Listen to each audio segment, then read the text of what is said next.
najua lugha ya Kiswahili sana. Najua sana. If nasema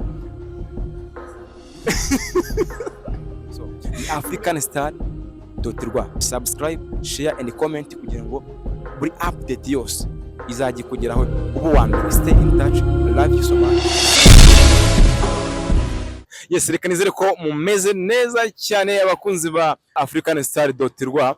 Yes, ndabashimiye cyane nubwo ntangiye nshima, ariko nabyo urumva mu gihe cyo gutangira umwaka umuntu agomba gutangira umwaka ashima. Hari uko umwaka waragenze mu kuwusoza warangiye, hari nuko ubutangiye undi. Uba ugomba kugira uburyo ubifatamo gushima no kunenga. So ariko ndabanza mbashimire cyane kuko mwakoze ibintu bikomeye cyane, by'umwihariko abantu bakoze subscribe. Ndabashimiye cyane kuko ni ikintu gikomeye kugira ngo ugire abasabu 500. Ni benshi cyane. So ntaga abantu yatora mu muhanda, ariko ndabashimiye cyane kuko mwakoze ikintu gikomeye. Twabanye mu mwaka wa 2025 n'uburyo tugiye gutangira 2026. Birumvikana harimo byinshi bitandukanye byagiye biwubamo.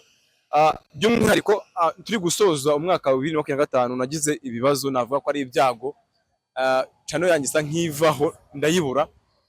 Maze kuyibura hari abantu nshimira bagera nko muri 3. Wenda sinko kubavuga amazina, wenda ndanza ko ikiganiro kirambuye nzabavugeho.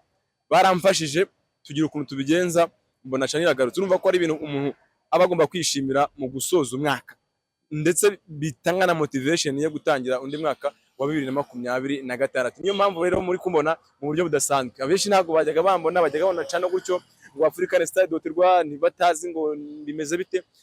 Niyo mpamvu muri akanya ndi mu mihanda ya Kigali. Ahangaha turi ni hafi ya Equity cyangwa se around mu kuboko kw'iburyo ni Grand Hotel, Ubumwe Grand Hotel. So urumva ko ni muri Kigali nyine, nta handi hantu mu Rwanda hari Ubumwe Grand Hotel. So niyo mpamvu rero natangiye mu buryo budasanzwe, navuga ko uburyo bushya twinjiyemo 2026 nk'ibisanzwe, cyangwa se abantu bakunda gusoma ibitabo, cyangwa se abantu bakunda gukora ama research cyangwa kumva ama speech y'abahanga. Abahanga baravuze ngo burya ni byiza ko iyo umuntu atangiye umwaka aba birumvikana umwaka bari mushya, wowe ukaba mushya, umwaka mushya, nawe mushya n'ibitekerezo bishya. Niyo mpamvu noneho muri kumuna mu buryo bushya nkuko nari ntangiye bivuga mu kanya kashize. Nari nibagiwe n'akandi kantu ngira ngo mbanze mbibutse. Iyo tuvuze ask me anything, wumva iki? Nuvuga ngo ask me anything, mbaza buri kimwe. Nicyo kiganiro tugiye kujya dukora muri uyu mwaka wa 2026. N'ahantu tuzajya duhura tukaganira ku bintu byinshi, tukaba umutumirwa twagiye dutumira, tumubaza ibintu bitandukanye byinshi cyane.